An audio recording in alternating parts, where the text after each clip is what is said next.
ములుగు జిల్లా వాజేడు మండలం అటవీ రేంజ్ ఆఫీసర్ చంద్రమౌళి సహకారంతో భోగతా జలపాతం వద్ద చేయుత స్వచ్ఛంద సేవ సంస్థ ఆధ్వర్యంలో రక్తదాన శిబిరం నిర్వహించారు. Vajedu range officer Chandramouli, Bhogata section officer Gonthi Narayana, Bhogata beat officer Kavitha ఆధ్వర్యంలో 20 యూనిట్ల రక్తాన్ని ఏటూరు నాగరం ప్రభుత్వ ఆసుపత్రికి అందజేశారు. ఫారెస్ట్ డిపార్ట్మెంట్ తో పాటు చీకుపల్లి గ్రామ యువత, గుమ్మడితోటి గ్రామ యువత ఈ రక్తదానం చేసి మానవత్వాన్ని చాటుకున్నారు. భోగతా సిబ్బంది కూడా రక్తదానం చేశారు.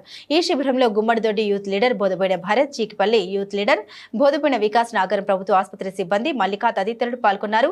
చేయుత సంస్థ నిర్వాహకులు సాయి ప్రకాష్ ను పలువురు అభినందించారు.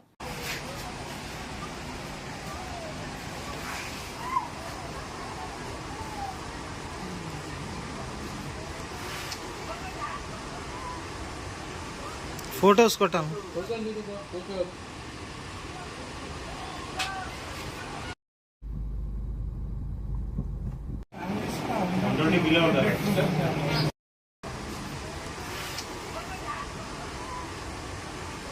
ఫోటో